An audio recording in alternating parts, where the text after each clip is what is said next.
Nama saya Johan Rizal Danuarta. Di sini saya ingin menjelaskan penjelajahan samudra oleh bangsa Portugis. Dalam penjelajahan samudra ini, bangsa Portugis dipimpin oleh seorang navigator yang bernama Pangeran Henry atau dikenal dengan Henry the Navigator.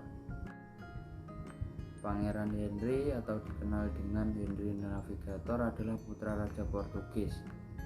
Sebenarnya ia bukanlah navigator atau mualim, tetapi ia mendapatkan gelarnya karena ia banyak mengatur perjalanan ke negeri-negeri yang ditemukan. Pangeran Henry inilah yang sedari awal berhasrat besar untuk memajukan pelayaran di negerinya.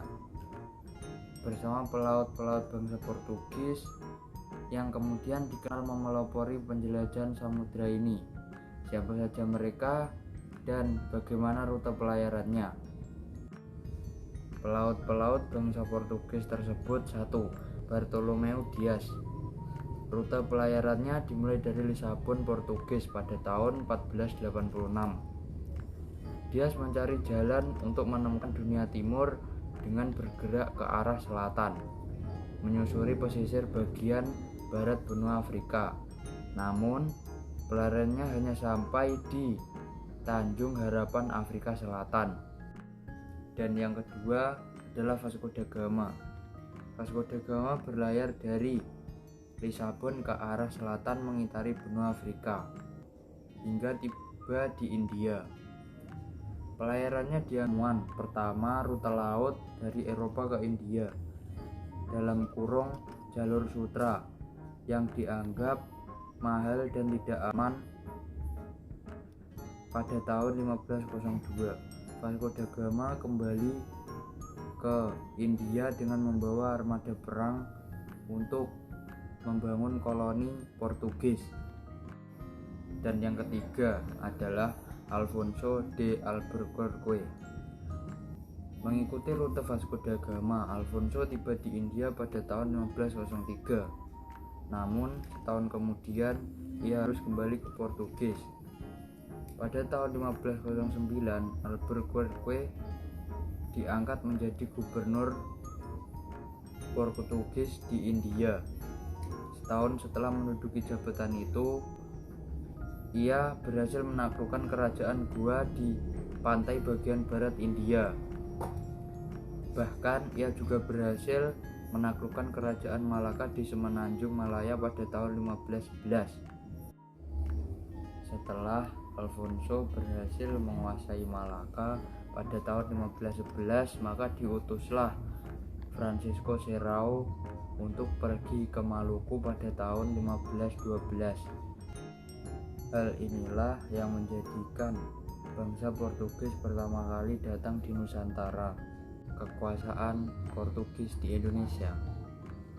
Penjelajahan samudra inilah yang menjadi salah satu sebab masuknya bangsa Portugis ke Nusantara. Pada tahun 1511, bangsa Portugis lewat ekspedisi yang dipimpin oleh Alfonso de Albuquerque berhasil merebut dan menduduki Malaka, kemudian datang ke Maluku pada tahun 1512 yang dipimpin oleh Francisco Serrao. Tanpa diduga, Spanyol muncul dari arah Filipina yang dipimpin oleh Kapten Sebastian Delcano pada tahun 1521. Persaingan antara Portugis dan Spanyol kini kembali terjadi. Perjanjian tersebut mengharuskan Spanyol kembali ke Filipina, sementara Portugis tetap di Maluku. Saat Portugis bersitegang dengan Spanyol, hubungan Ternate dan Tidore juga memanas. Ternate kemudian meminta jaminan dukungan terhadap Portugis untuk menghadapi Tidore. Portugis pun menyanggupi dengan syarat mendapatkan hak monopoli perdagangan rempah-rempah di Ternate. Akibatnya, rakyat Ternate sangat dirugikan karena monopoli yang dilakukan Portugis. Kekuatan Portugis di Maluku berlangsung cukup lama, sekitar tahun 1512 sampai 1641. Tujuan kedatangan bangsa Portugis ke Nusantara. Bangsa Portugis ingin mencari lokasi penghasil rempah-rempah, monopoli perdagangan rempah-rempah di Nusantara, dan menyebarkan agamanya. Tujuan ini biasa terangkum dalam slogan Gold mencari kekayaan, Glory mencari kejayaan dan kekuasaan, dan Gospel menyebarkan agama. Beberapa faktor pendorong penjelajahan samudra. 1. Konstantinopel dikuasai Ottoman. 2.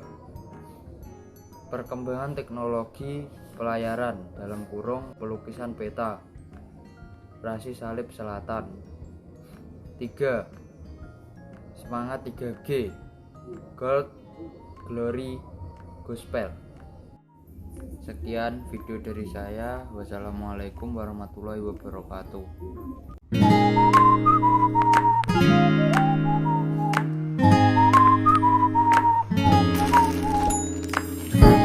Tell me pretty lies, look me in the face. Tell me that you love